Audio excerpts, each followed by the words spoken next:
Ako po si Rosita Hernandez, 43 years old, taga-Kulo, Dinalupihan, Bataan.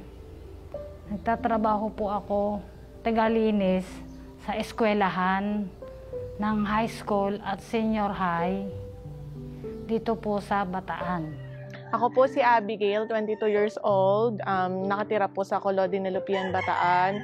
Third year college student po ako ng Bachelor of Science in Information Technology.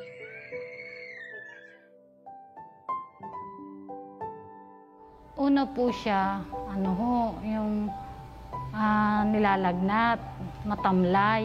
Una po syempre magugulat po kayo kasi, pero po nung naano ko na, yung sa uri nga po ng trabaho niya, tsaka po yung sintomas, meron po kasi siyang, lagi po siyang hindi ubo eh, meron po siyang gesture na akala ko normal lang. Tapos po, ilang araw po siya nilalagnat, siyempre para pong ang ubo niya maganit.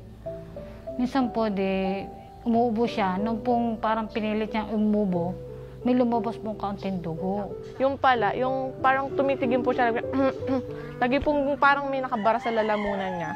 Akala ko po nung una gesture nga lang talaga yon, pero nung yun na nga po pala, naging po pala yun na, ayun na nga po, nagkaroon siya ng sakit.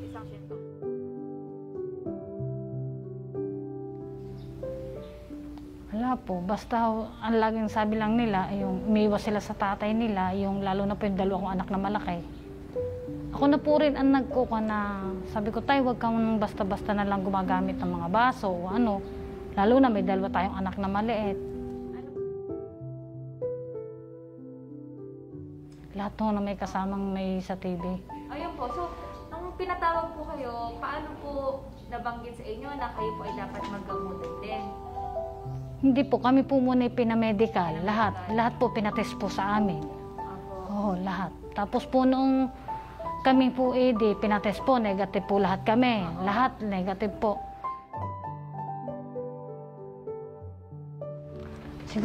Siguro po uminom lang po kami siguro mga 2 months. Almost 1 month lang po yata yung akin. Kaya hininto ko para bang hindi ako sanay umiinom ng gamot. Yung ba parang nahihilo ako, hindi ko mawari. Yun nga po, dahil dun sa nararanasan ko pong at saka feeling ko naman po, maganda na po yung nararamdaman ko eh. Tapos malakas naman din po kaming magtubig, kahit nga po si nanay, gusto niya po lagi kami nagtutubig. Hindi ho talaga ako sanay umiinom ng gamot, ma'am. Sa totoo lang po. Oo. Kasi hindi ho basta-basta umiinom ng gamot. Ano po ba? Inano ko na siguro kung kahit di naman ako maggamot, maayos na may pakiramdam ko, basta lagi lang ako magtutubig.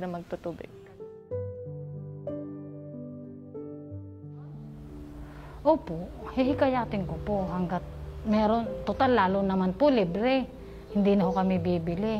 Hanggat ang ikukuhan ko kung may mga katulad kung may sakit na sa TB, idiretso nila yung, kung lalo na libre yung gamot, idiretso nila, ipagpatuloy nila ang pag-inom.